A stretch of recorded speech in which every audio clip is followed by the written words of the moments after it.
Hi everyone, it's Linda here. I wanted to make a video about dimensions. Well, I don't know what to call them. I just want to tell you some experiences that have happened to me. They're all interrelated and they mean something. When I first moved to Grand Junction, Colorado, it was 1985. I was 15. It was the third quarter of my ninth grade year, and we moved into a somewhat haunted house, or I thought it was a haunted house. I could feel something angry on the other side of the unseen or the seen world side of things. And so what happened to me, and this is an experience that I've had lots of interdimensional experiences with things. So what I experienced in this house is I experienced going through doors or dimensional doors that were in the middle of walls and behind other doors and such like that weren't really there in my waking life, but they were there while I was asleep. And so I would sleep and I would go through these doors, and there would be a little girl.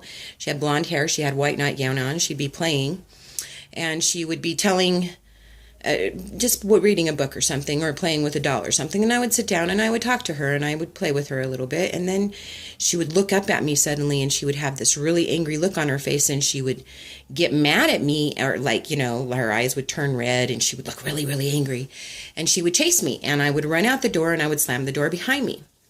Well, this went on for several months, for about 6 months actually. We lived in this house about a year, and this went on for about 6 months. And then 6 months into it, I had gone down the door that goes into the laundry room underneath the house. And there really was a door there. But anyways, in the dream, I'd gone through a trap door that went down this ladder, and there was this room, and the little girl was sitting there playing, and I went and played with her, and her face turned, and I ran up the ladder as quick as I could, and I slammed down that trap door, and I turned around, and the little girl was standing right there. So after that, things kind of changed a little bit. Ghosts started appearing into the house, random ghosts that were partying all the time and stuff, and actually they kind of helped me. They took me off and partied with me several times, and I started running from this little girl, and she started coming to my bedside when I slept, and things just sort of changed. Well, she was trying to strangle me all the time. And then this other apparition, this other humanoid person who had faux form and wasn't transparent or anything, and she started keeping the little girl and me from hurting each other. She didn't hurt the little girl, she didn't hurt me, she just kept us apart. And so eventually we moved out of this house, and I got to dating my first husband to be, and he had let me know that he had used to be into devil worshiping, and that this was one of the houses that they did their rituals at, and that they locked another dimension, or a different spirit, or an evil spirit, they said, and he said, a really evil demon in another dimension. Okay. Now, I want you to see they're Satan worshipers. Why are they going to be locking a demon in another dimension? Truth is, they're not going to be. They worship the demons. The demons do their bidding. No, who they're going to lock in another dimension is going to be the good guy or the angel or something, okay? So it just turns out that because of my whoever I am and my ability to sense the other dimensions, I'm able to go and do these things. Well, anyway, so yeah. And so then eventually we moved out of the house, and he's like telling me all of these stories and stuff like that. And then later on, my dad got divorced from my mom, and he was dating another girl, and I was talking to her about spiritual stuff, and we drove by the house, and I asked her if she could sense anything, and she was like, yeah, there's a little girl sitting over there on the fence. And I'm like, oh my gosh, you can see her. And she's like, yeah, I can see her. And she's like, she looks pretty pissed. Well, the final story of it is that, and this just barely happened, but my guides, maybe within the last year, they finally explained to me what all of this means. Now, the girl in the dream was my older sister, and she has been fragmented pretty bad, and she's fragmented all over the place, and she was the girl in the dream, and so basically it was a soul retrieval type of thing, and I went and I retrieved my sister's soul. Now I don't know what that means beyond that, but I retrieved part of my sister's soul, so eventually she will get all of her memories back. And so that's what that was about. Well, when I was first married to my first husband and I was pregnant with my second child, I was expecting my daughter because my daughter, Jessica, had been talking to me since I was about 15. And so I knew she was going to be my future daughter. I was always expecting her. So this was my second boy. I had 3 boys and then I finally got my daughter. But I'm sitting there and I'm thinking about names, and I'm about 7 months pregnant. And, you know, in my defense, I had just gotten an ultrasound that said he was a girl. And so I'm sitting there looking at names or thinking about names, and I'm thinking about girl names. And this boy's voice comes into my hearing, and it's the first time I ever heard an audible voice other than my own.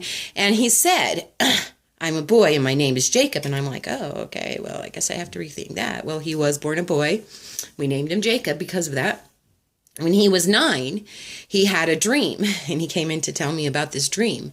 And he said, oh, Mom, I had this dream, and, you know, it was pitch black everywhere. I couldn't see anything, but I heard this woman's voice, and she was saying girl names, and it really annoyed me. So I went, I'm a boy, and my name is Jacob. Okay, so somehow that's a forward-backward time thing or something like that, interdimensional travel. You know, he came back to tell me something that happened. He didn't experience it until he was 9. I experienced when I was 7 months pregnant with him.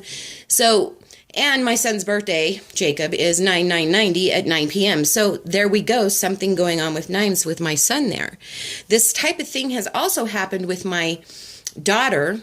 Oh, and the whole girl holding us apart, me and my other little sister, was actually my sister, Ariane, who at the time she was only 3, so this was an adult version of herself. So she actually went forward or backward in time or forward in time to help me at a time that I, you know, something like that. But anyways, it's really, really strange. And she had experienced the dreams when she was about 18. And so, or the dream of keeping us safe from each other or whatever. And so, and then this thing has happened with my daughter. I was really, really depressed when I was 15, and I was 18. I was 17, almost 18, and I was really, really bummed out. And my daughter was just like, well, I didn't know it was my daughter, but this messenger came to me and she told me, she said, what is the matter with you? And I said, oh, I'm really bummed out. My mom is such a witch, you know. And she said, well, when you turn 18, you can do what you want. So that made me feel better, and that helped me get through until I was 18.